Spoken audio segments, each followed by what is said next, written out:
जय श्री कृष्णा।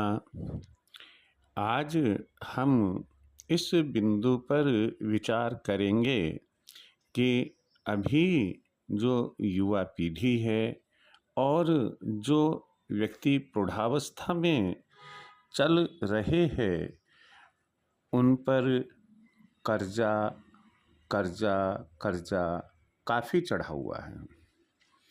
चाहे वह किसी भी उद्देश्य से लिया गया हो, व्हीकल खरीदने के लिए हो, मकान बनाने के लिए हो, शादी के लिए हो, व्यापार के लिए हो, बच्चे की शिक्षा के लिए हो या अन्य किसी उद्देश्य से। लेकिन व्यक्ति उस कर्जे को चुकाना चाहता है और चुकाता भी है, परंतु वह कर्जा उतरने का नाम ही नहीं लेता है। होता कुछ ऐसा है कि कर्जा जितना कुछ पीरियड के अंदर उतरता नहीं है, उससे ज़्यादा कर्जा फिर लेना पड़ जाता है और व्यक्ति कर्जे के बोझ के तले दबता चला जाता है। तो हमारे शास्त्र और हमारे बुजुर्ग इस संबंध में क्या कहते हैं कि कर्जा शीघ्र से शीघ्र कैसे उतरे। खैर, बुजुर्ग तो यही कहते हैं कि यदि आप 100 रुपये कमाते हो तो 90 रुपये खर्च करो, 10 रुपये बचा कर रखो। कर्जा उतना ही ले जितना आप सरलता से चुका सकते हैं, लेकिन कई बार इनोसेंटली, कई बार परिस्थितिवश कर्जा लेने में आ जाता है और वो ज़रूरत से ज़्यादा हो जाता है। फिर व्यक्ति दिन रात 24 घंटे उस कर्जे की चिंता में पड़ा रहता है।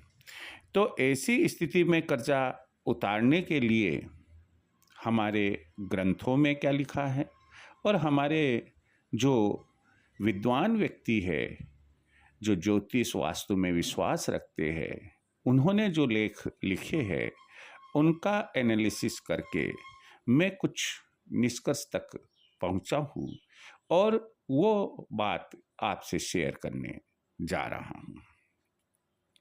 मैं आपको यहाँ कर्जा उतारने के लिए कुछ उपाय बताऊंगा, साथ ही साथ ये उपाय मैं कुछ एपिसोड्स में बताऊंगा।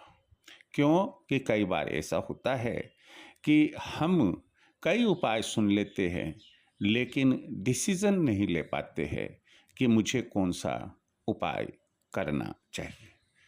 हम इस विषय पर बात करें, पहले मैं चाहूँगा कि अगर चैनल सब्सक्राइब नहीं किया है, आप चैनल सब्सक्राइब करें, लाइक करें, शेयर करें। आपके जैसे भी हो कमेंट अवश्य दे।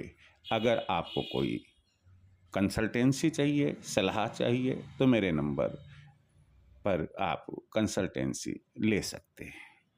चलिए, मैं पहला उपाय कर्जा उतारने का बताता हूँ कि आप एक सफ़ेद वस्त्र बिना सिला हुआ 1.25 मीटर लें। कैसे कलर का लेंगे? सफ़ेद होना चाहिए वस्त्र, 1.25 मीटर होना चाहिए। उस पर कुछ गुलाब के फूल रख दें।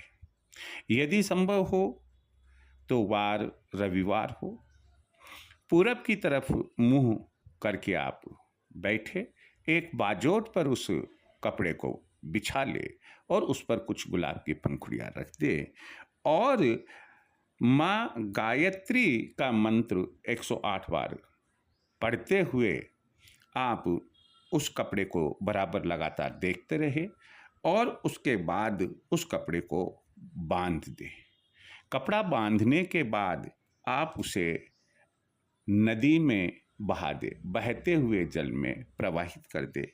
ऐसी मान्यता है कि यदि ऐसा कोई व्यक्ति करता है तो उसका कर्जा शीघ्र उतरता है।